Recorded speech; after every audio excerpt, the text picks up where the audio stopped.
చాలా పవర్ఫుల్. ఒకటి కండిషనాలిటీ, రెండోది ఫెయిత్. ఇప్పుడు నేను చాలా వర్క్ చేసిన టాపిక్స్, వర్క్ అంటే విచారణ చేసినవి. అసలు ఏంది ఫెయిత్, ఏంది కండిషనింగ్. ఎందుకంటే లవ్ అనగానే అన్కండిషనల్గా ఉన్నదే లవ్ అంటున్నారు.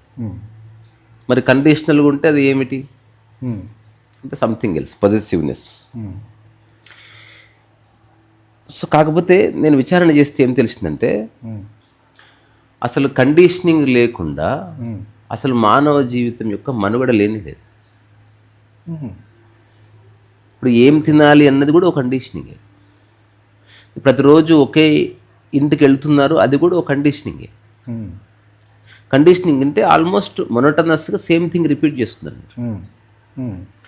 పెద్దవాళ్ళు వస్తే లేచి నిలబడాలన్నది ఒక కండిషనింగే. కండిషనింగ్ లేకుండా అసలు మీ లైఫ్ లేనే లేదు.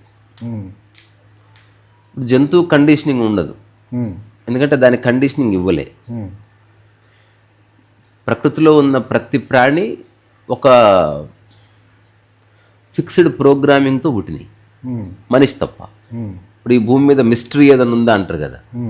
ఎందుకు మనిషి ఒక ఫిక్స్డ్ ప్రోగ్రామ్తో పుట్టలేదంటే కుక్క మరుగుతూ ఉంటుంది, కుక్కకి ఏం తినాలో బై బర్త్ తెలుసు, పిట్ట గూడు కట్టుకోవడం బై బర్త్ తెలుసు.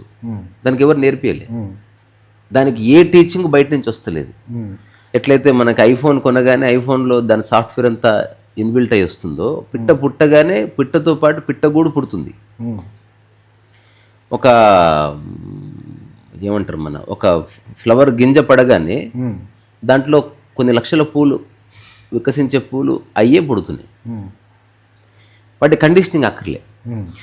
కానీ ఇంత అద్భుతమైన బ్రెయిన్ స్ట్రక్చర్ ఉండి పరమోత్కృష్టమైన మానవ జన్మ అని చెప్తే మరి ప్రకృతిలో అన్నిటికీ ఒకటే నియమం ఉండాలి. ఆకలి అన్నిటికీ సమానంగా ఉంది, నిద్ర అన్నిటికీ కామను, మైథునం అన్నిటికీ కామను. మరి ఈ ఒక ఫిక్స్డ్ ప్రోగ్రామింగ్ ఎందుకు లేదు మనిషిది అన్నది ఇప్పటి వరకు జవాబు లేదు. అందుకే దీనికి ఒక కొత్త పదం సృష్టించబడ్డది, ట్యాబులా రసా. ట్యాబులా రసా అంటే ఎంటీ క్యాన్వాస్ లేదా వైట్ పేపర్ అని. సో మ్యాన్ ఈజ్ బార్న్ ట్యాబులా రసా అంటే మనిషి జన్మతః ఒక ఖాళీ మస్తిష్కంతో పుట్టాడు. సాఫ్ట్వేర్ ఆడదు, అతనికి ఏ ప్రోగ్రామింగ్ లేదు. ఆవుకు ప్రోగ్రామింగ్ ఉంది, పిట్టకి ప్రోగ్రామింగ్ ఉంది. ఇప్పుడు పిట్టకి తెలుసు ఎట్లా గూడు కట్టుకోవాలి, సాలె గూడుకి తెలుసు ఎట్లా అల్లాలో. మనిషికి వదిలే 50 ఏళ్ళు వాడికి ఏం తెలియదు ఎప్పటికీ. He has no idea. ప్రకృతి నియమాన్ని సమ్వేర్ మనిషి బ్రేక్ చేసింది. అందుకని మనిషి జన్మ పరమోత్కృష్టమైంది. మనిషి కూడా ప్రోగ్రామింగ్గా పుట్టింటే ఇప్పుడు దాన్ని ఏమంటారు, చెక్కుముక్కి పుట్టలన్నీ ఇట్లా కొడతా ఉంటాయి. అట్లా కూడా మనమంతా ఒకేలా ఒక పని చేస్తుండే వాళ్ళం. అసలు నీకు ఇప్పుడు ప్రోగ్రామింగ్ అయిందంటే అర్థమైంది, నువ్వు వేరే విధంగా ఆలోచించే మనసే లేదు ఇంకా. అంటే you cannot think otherwise. Programming అంటే అది. ఇప్పుడు అట్లాంటి ప్రోగ్రామింగే ఆశ్రమాల్లో అక్కడిక్కడ మనకు కల్ట్స్లో కనిపిస్తుంది. దీన్ని బ్రెయిన్ వాషింగ్ అంటుంది. కండిషనింగు లేదా భయపడుతున్న దానికి ప్రోగ్రామింగు, ఈ brain washing as a nature ఒకటే. ఇప్పుడు ఆల్రెడీ ప్రోగ్రామ్ అయిపోయి జన్మ తీసుకున్న పిట్ట దానికి బియాండ్గా ఆలోచించలేకపోతుంది. ఉదాహరణకి కొన్ని పక్షి జాతులు వలస వస్తాయి, లేదా పెంగ్విన్స్ 5,000 మైళ్ళు ప్రయాణం చేసి ఎవ్రీ ఇయర్ ఒక సముద్ర తీరానికి వస్తాయి. అక్కడ ఒక 2 months ఉంటాయి, అక్కడ గుడ్లు పెడతాయి, వెళ్ళిపోతాయి. ఆ తర్వాత మళ్ళీ ఒక 6 months తర్వాత మళ్ళీ వస్తాయి. అప్పటికి పిల్లలు పెరిగి పెద్దగా అవుతాయి. ఇట్లేదో లెక్క ఉంటుంది. లేకపోతే కొల్లేటి సరస్సు ఏదో అంటారు దాన్ని, అక్కడికి కొన్ని అసలు ఒక దేశం నుంచి వస్తాయి, ఏ నావిగేషన్ లేదు. ఇప్పుడు మధ్యలో పడిపోయి చచ్చిపోతాయి, మూలకుండా మూలకి వెళ్ళిపోతాయి. వచ్చే మాత్రం పర్ఫెక్ట్. అసలు ఎందుకు వస్తుందంటే అట్లా ప్రోగ్రామ్ అయింది. ఇప్పుడు ఒకవేళ అవి రావద్దంటే కొల్లేటి సరస్సు మీద మనం ఒక చిన్న అద్దం పెట్టేసినాం అనుకో, దానికి అర్థం కాదు. ఇప్పుడు ఎగురుకుంటూ వచ్చి ఎత్తుకులాడుతుంది అది. ఒకటోసారి, రెండోసారి, మూడోసారికి అది ఇంకొకటి పట్టుకుంటుంది అంతే, దానికి ఈక్వాలిటీ ఉండదు. సో పిట్టకి గూడు కట్టడం జన్మతహా తెలిసింది, సాలెగూడికి గూడు కట్టడం జన్మతహా తెలిసింది, పట్టుబూరికి గూడు కట్టడం జన్మతహా తెలిసింది, కుక్కకి పసిగట్టడం జన్మతహా తెలిసింది, యూ కెనాట్ టీచ్ ఇట్. పండుకు టేస్ట్ జన్మతహా ఉంది. మరి మనిషికి జన్మతహా ఏముంది? ఏమీ లేదు. సో ఇప్పుడు నేను దీని మీద విచారణ చేస్తే ఏ పుస్తకంలో రాయని ఒక విషయం తెలిసింది నాకు. మనిషికి జన్మతహా ఉన్న లక్షణం, ఇప్పుడు పిట్టకి గూడు కట్టడం లాంటిది ఇన్బిల్ట్ అయి ఉన్నది ఏమిటంటే, ఏమీ చేయకుండా, ఏ ఆలోచన లేకుండా జీవితకాలం హాయిగా అన్నిటినీ చూడ్డానికి పుట్టాడు మనిషి. ఇది నేను ఇప్పుడు ఇది పుస్తకాల్లో లేనిది నేను డిక్లేర్ చేస్తాను. ఇంకొకసారి రిపీట్ చేయండి. ఇప్పుడు పిట్ట ఏదో గూడు కట్టవలసిందే, ఒక ఫ్లవర్ విరబూయవలసిందే, వాటికి ఫిక్స్డ్ ప్రోగ్రామింగ్లో అట్లా ఉంది. మరి మనిషి ఏ ప్రోగ్రామింగ్ లేకుండా పుట్టాడు కాబట్టి మనిషి చేయవలసిన, ఒకవేళ ఈ టెక్నాలజీ, ఈ స్కూల్స్, ఈ టీచర్స్ కనుక లేకపోతే మనిషి ఏం చేస్తాడంటే తనకున్న ఎనార్మస్ అమౌంట్ ఆఫ్ టైము, తనకున్న అద్భుతమైన బ్రెయిన్ స్ట్రక్చర్, తనకున్న ఒక స్టెబిలిటీ, వెన్నుపూసై ఈ రకరకాల కారణాల వల్ల తనలో ఏ అలజడి లేకుండా, ఏమీ చేయకుండా, అంటే కర్తాభావనే అవసరం లేదు మనిషికి అని ప్రకృతే చెప్తుంది. ఇప్పుడు పిట్ట ఏదో కడుతుంది ఇట్లా, మనిషి ఏం చేయని అవసరం లేదు. సో ఏమీ చేయకుండా, కర్తాభావన లేకుండా, తాను ఇంకేమీ చేయని అవసరం లేదు. అంతా ఆల్రెడీ ఎస్టాబ్లిష్ చేసి ప్రకృతి పెట్టింది. ఆ ప్రకృతిలో మనిషిని తీసుకుని వచ్చి now he will enjoy it. ఇంకా ఎంజాయ్ అంటే అతను నిశ్చలముగా ప్రకృతిని చూస్తాడు. అట్లా చూడగలిగే లక్షణం కలవాడే మనిషి అనమాట. అట్లాంటి మనిషిని సమాజం కరప్ట్ చేసి, ఇప్పుడు రమణ మహర్షి ఎవరు? ఎగ్జాక్ట్లీ అక్కడికి వచ్చి నిలబడ్డాడు. కర్తాభావన లేకుండా ఏదో బేసిక్ వర్క్ తప్ప ఏదో సాధించాలన్న తపన కానీ ఏమీ లేదు. కర్తాభావన ఉండడం కానీ లేకపోవడం కానీ, కర్తాభావన అంటే గురించి ఇప్పుడు కాదు ఇది ఐడెంటిటీ వల్ల వస్తుంది. ఇప్పుడు నేను మీకు ఇచ్చాను, కర్తాభావన అంటే నేను మీకు ఇచ్చానని చెప్పుకుంటా ఉంటుంది. అదే ఇప్పుడు పెయింటింగ్ వేసినప్పుడు వేస్తున్నంతసేపు నా మైండ్లో నేను నేను నేను అనేది ఎస్టాబ్లిష్ ఫేకే, కానీ అది మనకు కిక్ ఇస్తుంది. గుడ్. సో మనిషి ఒక్కడే ఏమీ చేయకుండా జీవితకాలం హాయిగా బతకగలగడానికి కావలసిన జ్ఞానంతో పుట్టాడు. ఇప్పుడు జ్ఞానం అంటే ఏమిటంటే, ఏమీ చేయకపోయినా జీవితకాలం గిల్ట్ లేకుండా, పశ్చాత్తాపం లేకుండా, చింత లేకుండా హాయిగా జీవించగలిగే శక్తి జన్మతహా కలిగి ఉండడం. ఎట్లయితే పిట్టకి గూడు కట్టడం తెలుసో మనిషికి ఇది తెలిసి ఉండాలి. కానీ బికాజ్ ఆఫ్ ప్రశ్నించే మనస్సు, వీటి వల్ల మనిషి తన యొక్క సహజ స్థితిని కోల్పోయాడు. సో ఇప్పుడున్న జనరేషన్లో రమణ మహర్షి కూడా అట్లా కనిపిస్తారు నాకు. ఇప్పుడు నా నిర్వచనానికి ఎగ్జాక్ట్ రమణ మహర్షి ఉన్నాడు అక్కడ. ఏ లక్ష్యం లేదు, ఏ అంబిషన్ లేదు, ఏ డబ్బు సంపాదించలేదు, రూపాయి ముట్టుకోలే లైఫ్లో నా లేదు. అంటే అసలు వేరే వ్యక్తి ఉంటే తప్ప నేను బాగుంటా అన్న థాట్ లేదు. అదొక పూర్ణ స్థితి. అంటే ఉదాహరణకి నాకు నువ్వు ఉంటే బాగుంటుంది అని ఒక థాట్ ఉంటుంది కదా. అసలు డిపెండెన్సీ లేదు, అసలు వేరే వ్యక్తి లేడు, అసలు ఏమీ లేదు. సో అది నిజానికి పరిపూర్ణ మానవుడి యొక్క స్వరూపం. అది ఒరిజినల్ హ్యూమన్ బీయింగ్ యొక్క నేచర్. అది కానీ ఎందుకు పోయింది? కండిషనింగ్స్ వల్ల. కండిషనింగ్స్ అంటే పేరెంట్స్, టీచర్స్, పుస్తకాలు. కండిషనింగ్ అంటే నథింగ్ బట్ రిపీటెడ్ సజెషన్ అని. ఒకసారికి ఏది కండిషనింగ్ అవ్వదు. ఇప్పుడు రెడ్ లైట్ పడితే ఆగాలన్నది కూడా ఒక కండిషనింగే.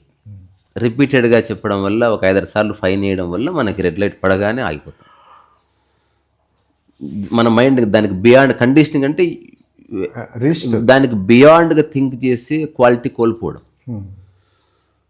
అది చూడగానే నీ మైండ్ అట్లా ఒక మెకానికల్గా పనిచేసి అట్లా అయిపోతుంది. అంటే అప్పుడు అంటాం దీన్ని క్లారిటీ లైఫ్ అంటుంది. ఇది క్లారిటీ కాదు, కండిషనింగ్. అది కృష్ణమూర్తి చెప్తాడు, most of the people clarity తన జీవితంలో వచ్చింది, ఎంత సంపాదించాలి, ఎంత తినాలి, ఇదంతా క్లారిటీ వచ్చింది. But it's not clarity, it's actually conditioning అని చెప్తాడు. Conditioning is not clarity. Conditioning అనేది you stuck in in in a spiral. అక్కడక్కడ తిరుగుతున్నావు అనమాట. నువ్వు డబ్బు కొంత 5,000 కాస్త 15,000 అయితే నువ్వు డెవలప్ అయినా అనుకుంటున్నావు. అసలు డబ్బే లేదనుకో, అసలు నువ్వు డెవలప్ అయినావో పతనమైనా ఎట్లా తెలుస్తుంది? నువ్వు స్టక్ అయినావు అప్పుడు తెలుస్తుంది. ఈ రెండింటికి కూడా చెప్పండి. ఏదది? క్లారిటీకి, కండిషన్. అదే క్లారిటీ అంటే అసలు ఏమంటారు, నీకు రొటీన్ ఏమీ లేదు ఇంకా.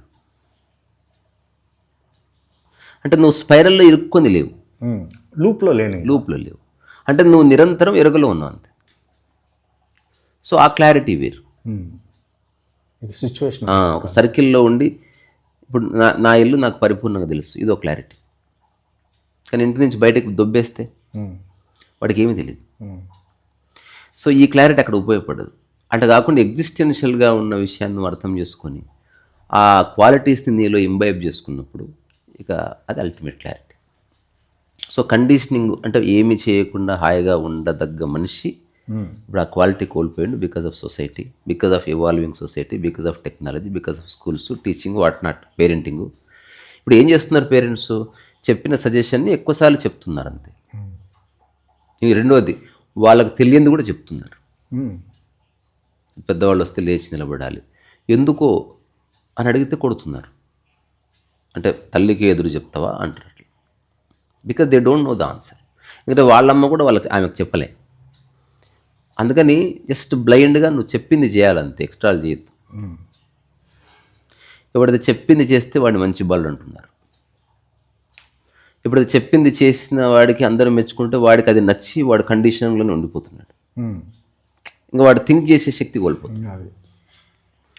ఈ ఒక్కటి కండిషనింగ్ కాదు, అట్లీస్ట్ థౌజండ్స్ ఆఫ్ కండిషనింగ్స్ మనకు జన్మతః లేవు. కానీ మెల్లమెల్లగా సమాజం 2-3 ఏళ్ల వయసులో కొన్ని కండిషనింగ్స్, ఒక 5-6 ఏళ్ళు పరిగెడుతుంటే కొన్ని కండిషనింగ్స్, నా వస్తువు నీ వస్తువు అని ఎస్టాబ్లిష్ అయినప్పుడు కొన్ని కండిషనింగ్స్, అప్పుడు మనది పరాయిది అనే కండిషనింగ్స్, ఆ తర్వాత కులం అనే కండిషనింగ్, మతం అనే కండిషనింగ్, ఈ మతంలో ఇది మన సాంప్రదాయము, పూజా విధానంలో ఇలాగే చేయాలి, మనం ఇట్లనే చేస్తాము, మనం ఇట్లా అట్లా, పరువు అనేది ఒక కండిషనింగ్, ప్రతిష్ట అనేది ఒక కండిషనింగ్, ఇట్లా సో మెనీ. తర్వాత బట్టలు ఎట్లా వేసుకోవాలి, పెళ్ళికి వెళ్తే ఇట్లా వేసుకోవాలి కండిషనింగ్, ఎవ్రీథింగ్ కండిషన్డ్. సో ఈ too much so many conditionings అయిన మనిషి ఒకవేళ వాటిని యాక్సెప్ట్ చేస్తే అతను ఒక రోబోటిక్ జీవితాన్ని జీవించవలసింది. జీవితంలో ఏ రసం ఉండదు. బికాస్ కండిషన్ అంటే నథింగ్ బట్ స్విచ్ చేస్తే ఫ్యాన్ తిరుగుతుంది. ఇప్పుడు మనకున్న టెక్నాలజీ అంతా కండిషన్డే. ఇప్పుడు స్విచ్ చేస్తే ఒక ఫ్రిడ్జ్ వాటర్ని కూల్ చేస్తుంది. It is conditioned in a certain వే. దాంట్లో 1 డిగ్రీ అటు ఇటు అయినా కూడా మనకి కూల్ అవ్వదు. ఒక వైర్ అటు ఇటు కలిపితే ఫ్యాన్ తిరగదు. సో కండిషనింగ్ అంటే కొన్ని సెట్ ఆఫ్ ప్రిన్సిపల్స్, రూల్స్ని దానికి అట్రిబ్యూట్ చేసిరు. ఇప్పుడు human mind is nothing but ఒక మెకానిజం. అది ప్రతి విషయంలో మనకు పూర్వధారణ అనే ఒక కండిషనింగ్ నుంచి మనం ఎప్పుడు తీసుకుంటుంది. ఉదాహరణకు పెళ్లి చేయాలి ఇంట్లో ఎవరికో, ఇమ్మీడియట్గా ఇప్పటి వరకు ఉన్న కండిషనింగ్స్ అంతా మన ముందుకు వస్తుంది. సో ఏం చేయాలి? సో ఫస్ట్ కట్నం ఎంత మాట్లాడుకోవాలి, అది కండిషనింగ్ నుంచి వచ్చింది. అది ఆ తర్వాత పెళ్లి కూతుర్ని తయారు చేయాలి, పెళ్లి కూతుర్ని ఫస్ట్ వీళ్ళు తయారు చేస్తారు, తర్వాత వాళ్ళు తయారు. ఇదంతా ఎవరు చెప్పారు? ఆల్రెడీ మన దగ్గర మన నాయనమ్మ, ఆమె నమ్మింది దాన్ని. ఇప్పుడు అందుకే ఎవరన్నా నేను లవ్ మ్యారేజ్ చేసుకుంటా అంటే ఈ కండిషన్ నుంచి బయటపడుతున్నాడు వాడు, అందుకు నచ్చదు. So he is challenging the tradition. Tradition అన్నా తర్వాత సంస్కృతి అన్నా కండిషనింగ్. అయితే ఇప్పుడు కండిషనింగ్ లేకుండా లైఫ్ లేదు.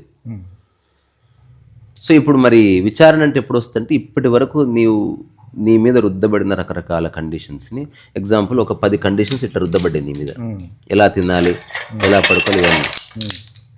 సో వీటిని లైఫ్ అంతా పాటిస్తూ బతుకుతాడు మనిషి. ఇట్లా దాదాపు 99% మంది జీవిస్తారు. They don't question the conditioning. ఎందుకంటే బియాండ్గా ఆలోచించే సమయం ఉండదు. ఎందుకంటే డబ్బు సంపాదించడంలో వాడికి వెళ్ళిపోతుంది, వాడికి అంత ఓపిక ఉండదు. వెరీ రేర్లీ మానవ జాతి పరిణామ క్రమంలో ఎవరన్నా అసలు ఈ కండిషనింగ్స్ ఏంది అని చూస్తాడు వాడు, ఒక అవుట్ సైడ్. ఉదాహరణకి పెద్దలు వస్తే అక్కడనే ప్రశ్న పుడుతుంది. అంతవరకు ఎవరైనా వస్తే లేచి నిలబడ్డప్పుడు వాళ్ళు లేచి నిలబడలే. నువ్వు చెప్పాను కదా పెద్దలు వస్తే లేచి నిలబడాలని, ఎందుకు అని. అది రెస్పెక్ట్. అంటే ఉత్తగా లేచి నిలబడితే రెస్పెక్ట్ ఎట్లయితుంది? సో అదే వ్యక్తిని నువ్వు మన తిట్టడం నేను విన్నా అంటే నువ్వు నటిస్తున్నావు, why should I act?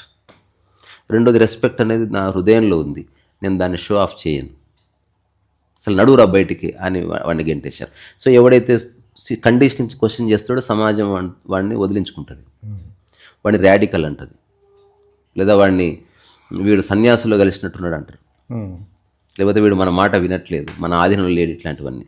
So వాడి అవసరమైతే వదిలేసైనా సరే ఈ వాడి మీద ఉన్న అన్ని కండిషనింగ్స్ని వాడు ఒకసారి చూసి ఇదంతా బక్వాస్ అని తెలుసుకున్నాడు అంతే. ఇప్పుడు వాడు మళ్ళీ ఎగ్జిస్టెన్షియల్గా ఎట్లయితే ఒక ఎంటీ మైండ్తో ఉన్నాడో వాడు again he became empty. So దానికే సమాధి అని పేరు. ఇప్పుడు జ్ఞానోదయం ఏమైందంటే you have emptied your self. Krishnamurthy కూడా చెప్తాడు వాట్ ఈజ్ మెడిటేషన్ అంటే ఎంప్టీయింగ్ యువర్ కాన్షియస్నెస్ అంటారు. ఎప్పుడు నువ్వు మనసులో ఖాళీ ఉండు. ఎందుకంటే కండిషనింగ్ ఎప్పుడు మనసుకే జరుగుతుంది. సజెషన్ హింట్ అంత మనసుకే, బాడీకి ఏం అక్కర్లే. మనందరి బాడీలు ఒకటే రిధంలో పనిచేస్తుంది. ఎవరివైనా నీకు 1 గంట కాకలేదు. కానీ మైండ్ ఇండిపెండెంట్గా పనిచేస్తూ ఉంటుంది. దానికి వేల రెక్కలు ఉంది. అది ఒకసారి మూడీగా ఉంటుంది, ఒకసారి క్లౌడీగా ఉంటుంది, ఒకసారి అగ్రెసివ్గా ఉంటుంది, ఒకసారి డిప్రెషన్లోకి వెళ్ళిపోతుంది, ఒకసారి ఎగ్జైట్ అవుతుంది. ఇదంతా ఎందుకు? ఈ టూ మెనీ కండిషనింగ్ నీ మైండ్ అనేది ఆపరేట్ చేస్తూ ఉంటుంది. ఎగ్జాంపుల్, ఎవరన్నా నా కోడలు నా కాళ్ళు మొక్కాలని కండిషన్ అయింది. అతను ఆమె మొక్కుతూ ఉంది. ఈమె ఈ ఇంట్లోకి వస్తున్నప్పుడే నా కోడలు నా కాళ్ళు మొక్కుతుంది చూడు అని మైండ్ ఫిక్స్ అయిపోయింది. ఇది తెలియకుండా ప్రోగ్రామ్ అయిపోయింది, జరిగిపోతే అట్లా. ఇప్పుడు అత్త రాగానే కాళ్ళు మొక్కాలు చూడు అని ఆమె కండిషనింగ్ అయింది. సో ఇప్పుడు ఈమె లైఫ్ బాగుందని ఈమె అనుకుంటుంది. సో మొట్టమొదటిసారి కోడలు కాళ్ళు మొక్కలే, అప్పుడు అహం. అట్లా ఈ కండిషనింగ్స్ వల్ల ఏర్పడేది ఒక ఫేక్ ఐడెంటిటీ. ఇప్పుడు మనం ప్రోటోకాల్ కూడా ఒక కండిషనింగ్. కానీ ఇప్పుడు ఎవరైతే తన కండిషనింగ్స్ ఎవరెవరైతే పెట్టారో ఇదంతా వాళ్ళు తెలుసో తెలియక పెట్టారు. I don't have to accept every conditioning అని గుర్తించి ఇప్పుడు వాడు తన జీవితానికి తగ్గట్టుగా తను ఏదన్నా చేయాలనుకున్నాడు, తను ఏదన్నా ట్రావెల్ చేయాలనుకున్నాడు. Not because of he desired, కోరిక కాదు కారణం, నీడ్ అయి ఉండొచ్చు. ఉదాహరణకి ఒక కుక్కకు కూడా నీడ్ ఉంటుంది. మీకు తెలుసో తెలీదో ప్రయోగం చేశారు. అడవిలో ఒక చెట్టుకి వాటర్ లేకుండా చేశారు, చెట్టు చచ్చిపోయింది అని అనుకున్నారు బయట నుంచి. ఆఫ్టర్ 6 months మళ్ళీ చెట్టు మళ్ళీ ఆకులు గీకులు వచ్చాయి. మరి వాటర్ పోయలేదు కదా. అలాంటి డైర్ కండిషన్స్ ఎట్లా సర్వైవ్ అయిందని దాన్ని భూమిని స్కాన్ చేస్తే ఆ రూట్స్ ఏవైతే ఉన్నాయో ఆ రూట్స్ చాలా స్ట్రేంజ్గా వర్క్ చేసాయి అనమాట. ఓ బొమ్మ గీసి చూపిస్తా.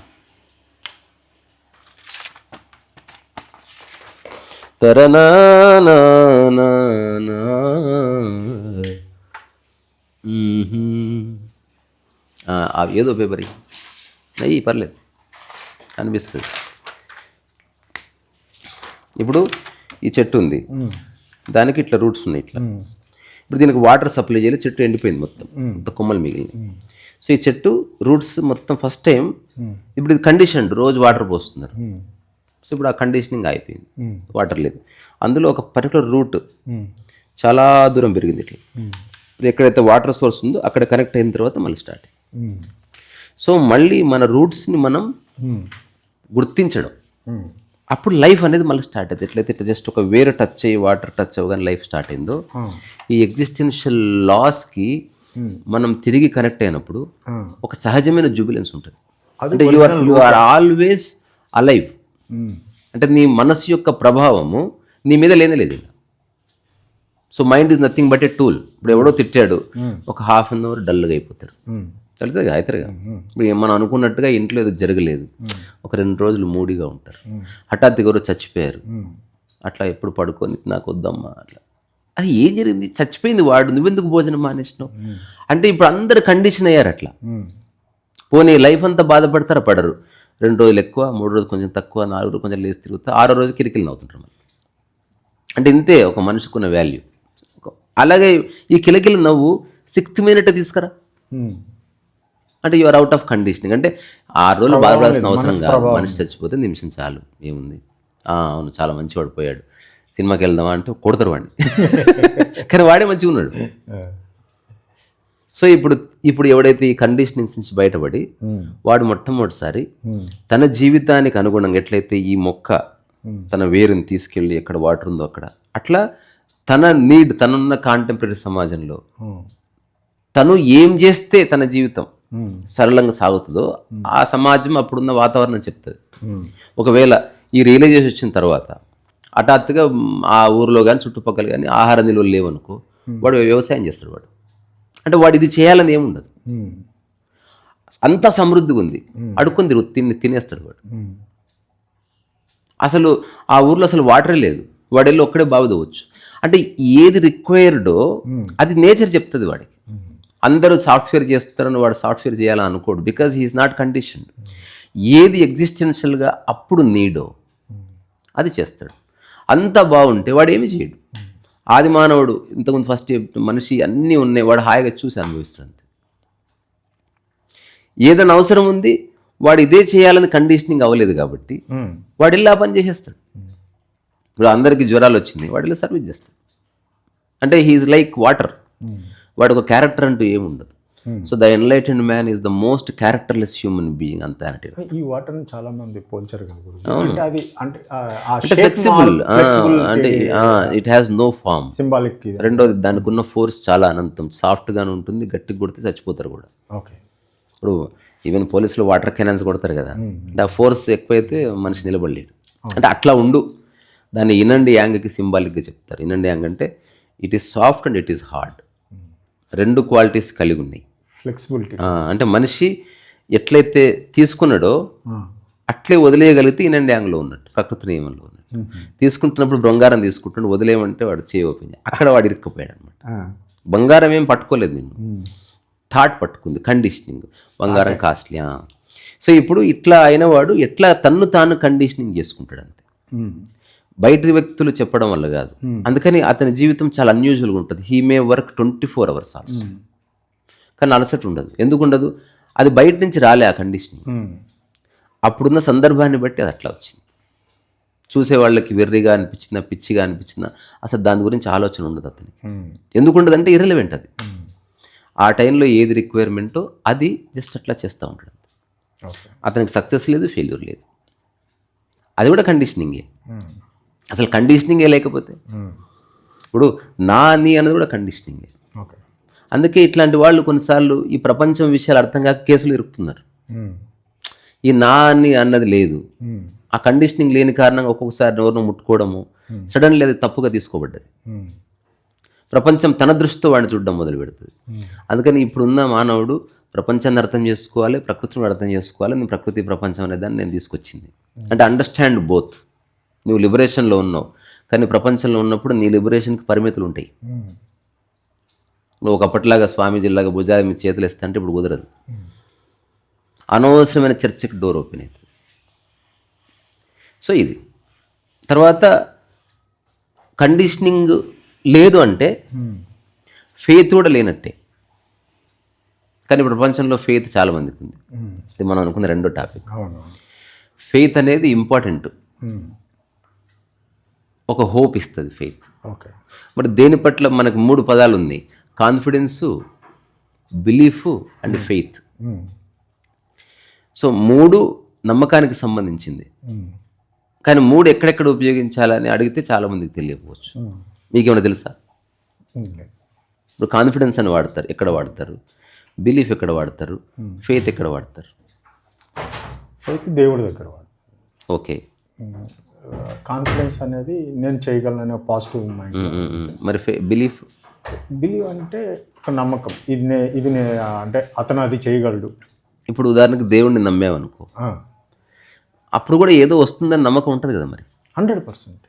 అందుకని దానికి బిలీఫ్ అనేది ప్రాపంచిక విషయాలకు ఉపయోగించాలంతే. అంతే. సో అంటే నీ కంటికి కనబడే ఉద్యోగం ఉందని తెలుసు, అది వస్తుందా రాదా అన్నప్పుడు బిలీఫ్. దానికోసం ప్రయత్నం చేసినప్పుడు నాకు ఏదేమైనా వస్తుందన్న కాన్ఫిడెన్స్. ఫెయిత్ అన్నది మన కంటికి కనబడని వాటి మీద మనకు ఉండే నమ్మకం. అందుకని I have faith in God అని చెప్తారు, నాట్ ఇన్ బిలీఫ్. సో ఆ ఫెయిత్ అనేది మనిషికి ఒక హోప్ ఇస్తుంది. అందుకని ఒకవేళ నమ్మకాలు పెట్టుకుంటే మన జీవితంలోకి ఎప్పటికీ రాని దాన్ని నమ్మాలి. తద్వారా ఎప్పటికీ మనం ఉత్సాహం ఉండే ఒక అవకాశం ఉంది.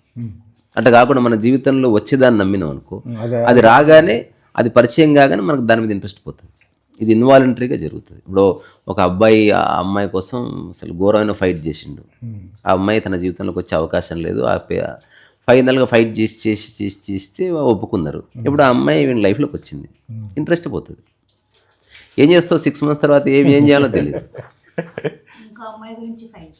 అది ఉంటుంది ఎప్పుడు. అంటే సమాజం ఒప్పుకోవట్లేదు కాబట్టి ఇట్లా. సమాజం ఇది కూడా కండిషనింగే. ఈ కండిషనింగ్ లేకపోతే యాక్చువల్గా మనిషి ఈజీగా ఒకరి నుంచి ఒకరు ఫ్రీ అయిపోయి they can find another people. అయితే ఎందుకు ఇది సమాజం కండిషనింగ్ చేసిందనే దానికి ఒక రీజన్ ఉంది. పిల్లలు వస్తున్నారు బయటికి, ఆ పిల్లలు అనాథలు అయిపోతారు అనేది ఒక అది. అంటే ఇప్పుడు మీరు ఓన్లీ లస్ట్ కోసం కలిసి ఇప్పుడు ఒకరి మీద ఒకరికి ఆసక్తి పోయి బయటికి వెళ్ళిపోతే ఇప్పుడు ఆడవాళ్ళు, మగవాడు ఫ్రీ అయిపోతాడు. ఇప్పుడు ఆమె ప్రెగ్నెంట్ అయ్యిందో లేకపోతే ఇద్దరు పిల్లలు ఉన్నారు, వాళ్ళని ఎవరు చూసుకుంటారు? ఇప్పుడు ఆమె కూడా వదిలేసి వెళ్ళిపోయింది అనుకో, అప్పుడు వాళ్ళ పరిస్థితి ఏంది? ఎందుకంటే మన వ్యవస్థలో కమ్యూన్ సిస్టమ్ లేదు. కమ్యూన్ అంటే ఏమిటి? ఇప్పుడు ఊరుంది, ఊర్లో ఒక పెద్ద షెడ్ ఉండాలి, దాంట్లో ఊరు మొత్తానికి కిచెన్ ఉండాలి. కుటుంబ వ్యవస్థ నచ్చని వాడు ఆ షెడ్ కింద వచ్చి ఉండొచ్చు అంటే అప్పుడు అది మేనిఫెస్ట్ అవుతుంది. Actually Osho tried it. అంటే ఓషో ప్రయత్నం చేసింది కానీ ఓషో ఆల్సో ఫెయిల్డ్. ఎందుకంటే నువ్వు మొత్తం సమాజానికి కాన్సెప్ట్ ఎక్స్ప్లెయిన్ చేయలేవు. ఎందుకంటే మిస్యూజ్ చేసేవాళ్ళు ఉంటారు, ఎప్పుడు మిస్యూజ్ చేసేవాడు ఉంటాడు. నువ్వు ఎంత మంచి విషయం చెప్పినా దే మిస్యూజ్. ఇది ఎలా ఉంటుందంటే, మన మినిస్టర్ ఒకడు విదేశాలకు పోతే న్యూస్ పేపర్ కొనుక్కుందాం పదా అని పోతే అక్కడ న్యూస్ పేపర్లో కట్ట ఉందంట, ఎవరు లేరు అమ్మేటోళ్ళు. పోయి ఎన్నికి వచ్చేసిందంట, అక్కడ అమ్మేవాళ్ళు ఎవరు లేరు. చూసినా అంటే అయ్యో ఇక్కడ అట్లా ఉండరండి, మళ్ళీ వెళ్దాం పదా అని తీసుకెళ్ళి న్యూస్ పేపర్లో కట్ట ఉంది, పక్కనే చిన్న డబ్బా ఉంది, $1 వేయాలి, న్యూస్ పేపర్ తెచ్చుకోవాలంటే. మిజోరాంలో ఇప్పుడు కూడా అంతే, నార్త్ ఈస్ట్లో కూడా దాని జోక్ వేరే ఉంది. ఆ తర్వాత అక్కడే ఒక 1 month ఉన్నాడు. సో సరే మళ్ళీ రోజు వెళ్తున్నాడు, $1 వేసుకుని చాలా నచ్చింది. అసలు మనిషే లేడు కదా. ఒకరోజు అక్కడ పోస్టర్ పెట్టాలంట, మొత్తం 100 పేపర్లు, $100 రావాలి. నిన్న 99 వచ్చాయి, ఎవరో $1 వేయడం మర్చిపోయారు.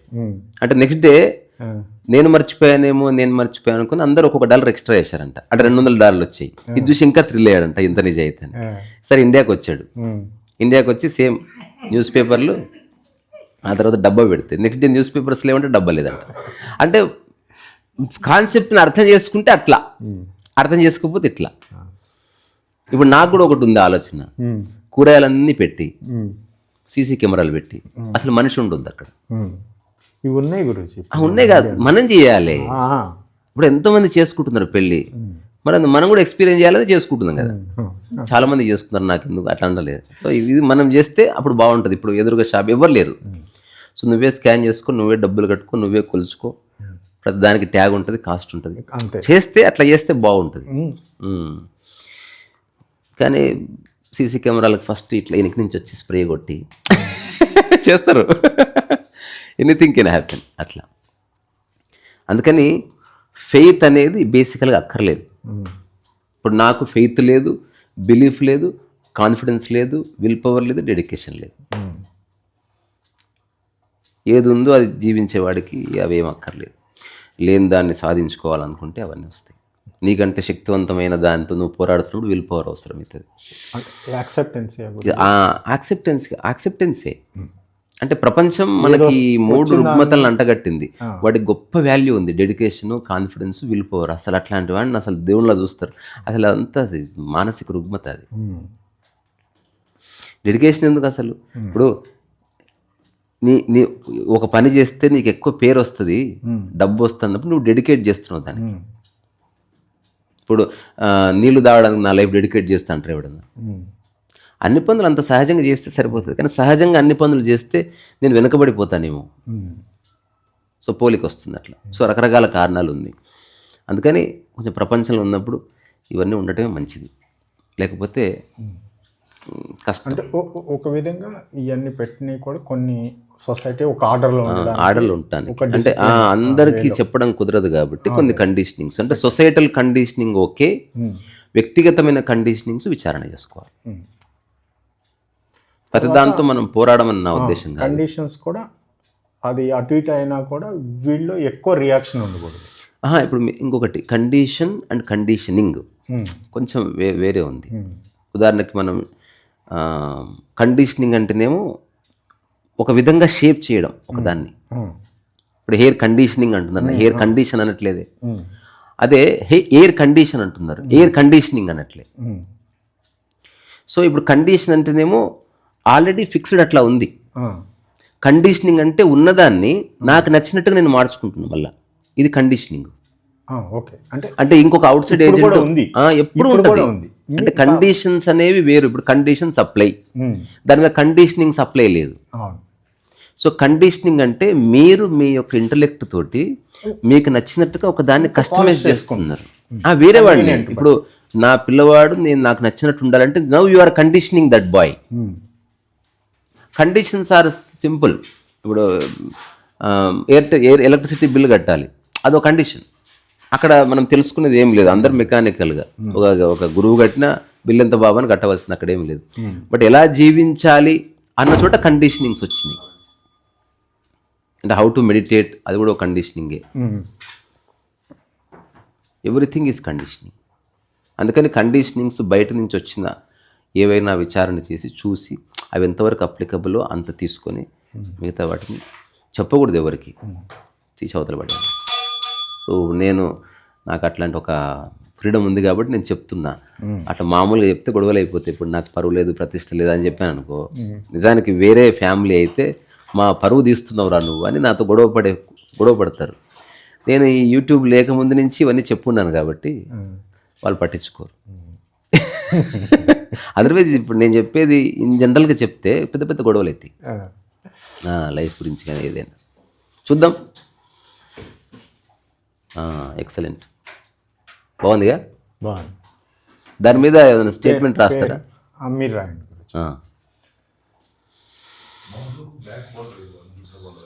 ఏది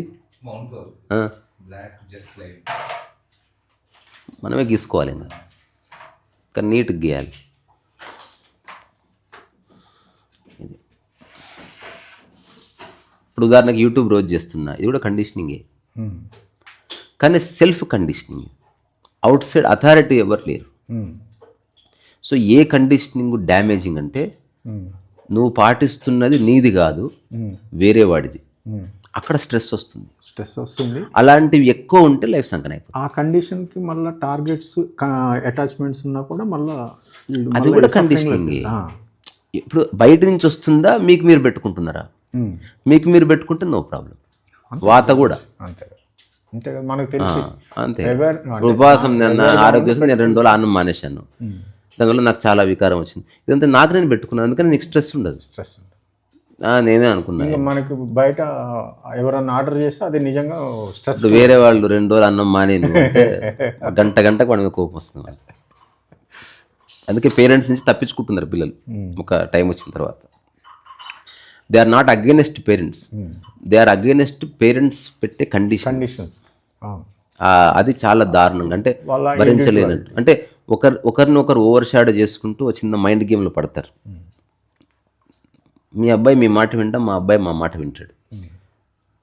ఇప్పుడు వాడు రావు గారు వాళ్ళ అబ్బాయి ఏంటంటే నువ్వు కూడా ఈను, ఇదంతా ఉంటుందన్నమాట.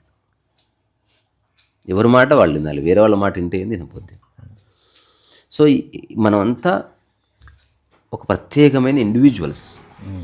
అది మర్చిపోయి పనికిరాని విషయాల్లో పడి, ఉదాహరణకు ఒక వ్యక్తి పరువు తనిష్టం, వేరే వాడికి ఏం సంబంధం? ఒక వ్యక్తి తిరుగుతాడు, వాడిష్టం. కానీ సమాజం ఇంటర్ఫియర్ అవుతుంది, అన్నెసెసరీగా దాన్ని వాళ్ళ జీవితానికి లింక్ చేసుకుంటారు. ఇప్పుడు మా డాడీ పరువే మా పరువు, నేనంటే మా డాడీ పరువు మా డాడీది నాకు సంబంధం లేదు, ఫ్రీ అయిపోద్ది దాని నుంచి. కానీ చాలా మానసిక పరిపక్వత కావాలి, లేకపోతే అది చాలా కష్టం. అది ఫెయిత్ అండ్ కండిషనింగ్. ఏది ఈ 2 లేకపోతే యాక్చువల్గా నీ ఒరిజినల్ స్టేట్లో ఉన్నట్టు. రమణ మహర్షి కూడా అరుణాచలంలో ఉన్నాడు, అది కూడా ఒక కండిషనింగే. ఎవరు చెప్పలే, తాను ఉండిపోయింది అంతే. అటు కాకుండా అరుణాచలం ఉండిపోవని ఏది ఉందో అంతే అంతే. ఈ లక్ష్యము కానీ, గమ్యము కానీ, చింత కానీ, పశ్చాత్తాపము కానీ ఏమీ ఉండదు. జస్ట్ ఒక ప్రవాహ స్థితి ఉంటుంది. అది చూసేవాడికి కనబడదు, అనుభవించేవాడికి తెలుస్తుంది. ఆ అనుభవించేవాడు ఎక్కువ కాలం కనుకుంటే అప్పుడు చూసేవాడు కూడా కొంత తెలుస్తుంది. అతనికి చాలా కాలంగా అలాగే ఉంటున్నాడు. అంత మామూలు విషయం కాదు అట్లా.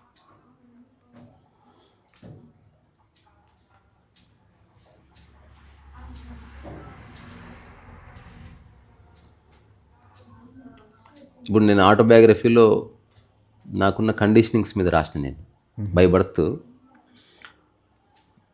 ఒక్క క్షణంలో నేను వదిలేసిన వాడిని, ఎవరు చెప్పలేదంతే. ఉదాహరణకి నేను బ్రాహ్మణ్ అన్న థాట్ వదిలేయడానికి టైం పట్టింది నాకు. అంటే ఎట్లా వదిలించుకోవాలంటే నేను బ్రాహ్మణ్ అందరు చెప్పి చెప్పి చెప్పి నేను బ్రాహ్మణ్ణి చేసి ఎట్లా తెలుస్తుంది నేను బ్రాహ్మణ్ణి? అంతే కదా. నాకు ఈ ప్రశ్నకి నాకు ఎవడు సమాధానం చెప్పలే. చచ్చిపోయిన రామూర్తి అయ్య గారు కూడా చెప్పలే. ఏమో నాకు తెలియదు అయ్య గారు అన్నాడు. ఏమో ఇంత పెద్ద పూజారి నువ్వు, తెలియదు అయ్య గారు నాకు. చిన్నప్పటి నుంచి పూజలు చేస్తే పూజలు చేసిన అందరూ వస్తారు, ఏమంటారు ఇవి జాతకాలు చెప్పించుకుంటారు, పెళ్ళిళ్ళకు ముహూర్తం పెడతారు. తర్వాత ఆయన ఒక మాట చెప్పిండు, నేను ముహూర్తం పెడితే మంచిగా అయితే వస్తారు, మా ఇంటనే 3 పెళ్ళిళ్ళు అటు ఇటు అయినాయి అన్నాడు. నాకు బల్బులు ఎగిరిపోయాను ఆయన మాట్లాడుతుంటే. ఆయన సత్యం మాట్లాడింది. అంటే నేను చాలా ఎర్లీ ఏజ్లో, ఆయన పెద్ద ఆయన చాలా అందంగా ఉండేవాడు. మనం ఈ సినిమాని చూసినా, ఇది మన రుద్రవీణ చిరంజీవి వాళ్ళ ఫాదర్ ఉంటాడు చూడు, అట్లా ఉండేవాడు అనమాట. అంటే మనిషి మంచిగా చక్కగా ఇట్లా ఉడ్ర పుంటాలు పెట్టుకొని బొట్టు పెట్టుకొని ప్రతిరోజు సంధ్యావందనము, అంటే ఒక పర్టికులర్ ఆర్డర్. ఒక బ్రాహ్మణ అంటే ఇంకా బ్రాహ్మడే. అట్లాంటి వాడిని బయటకితే బుద్ధి లేని పిల్లగా అనలేదు. ఏమడుగుతావు అయ్యగారు కూర్చో అట్లా భుజం మీద అని. ఏమో అయ్యగారు నాకు తెలియదు అని చెప్పిండు ఆయన. నేనేదో ఎవరి వాళ్ళు చెప్పిందంతా ఇప్పుడు దీని నుంచి పక్కకి వెళ్ళిన అనుకో ఇజ్జత్ పోతుంది నాది, ఆ టైప్లో చెప్పిండు ఆయన. అంటే ఇప్పుడు ఇది అలవాటు అయిపోయింది, ఇది నేను దీని నుంచి పక్కకి వెళ్ళి నీకు లేదు. ఇప్పుడు నేను ప్యాంట్ షర్ట్ వేసుకొని నీకు రాదు, పూజారిని కదా, అందరి ముందు బీడి తాగొద్దు, నేను పూజారిని కదా. తాగాలనున్నా ఎక్కడికో పోయి పొలానికి పోయి ఎక్కడ దూసుకుని తాగవచ్చు. ఆఫ్టర్ బీడి ఫియర్ వస్తుంది, ఏమనుకుంటారు. ఇప్పటివరకు నేను బిల్డ్ చేసుకున్న సామ్రాజ్యం మొత్తం అదే నిసర్గదత్త చూడు, బీడి తాగినంతే. నువ్వు ఏమనుకుంటావు అనేది నాకెందుకు డాడీ, నువ్వు ఏమని అనుకోపో, టాటా బాయ్ బాయ్. ఇది ఇంపార్టెంట్. వేరే వాడు ఏమనుకుంటాడో అనుకున్నావా, జీవితంలో విముక్తి లేదు. అలాగని వైల్డ్గా ఉండమనిలే, నువ్వు చేసే ప్రతి పని దాని పర్యవసానం నీదే అనుభవించు. సరే కుటుంబ వ్యవస్థలో ఉన్నాం కాబట్టి అప్పులు గిప్పులు చేసి వాళ్ళకి అండగట్టకు. అట్లా ఒకవేళ ఏదన్నా నీ వల్ల తప్పు జరిగితే నా కుటుంబానికి ఏ సంబంధం లేదు అని ఒక పేపర్ రాసిచ్చి వాళ్ళని ఫ్రీ చేయి. ఇది ఉండి ఇంక నువ్వేమన్నా చెయ్యి. అట్లా చాలామంది చేయరు, ఏమైనా అటు ఇటు అయితే లాగుతారు.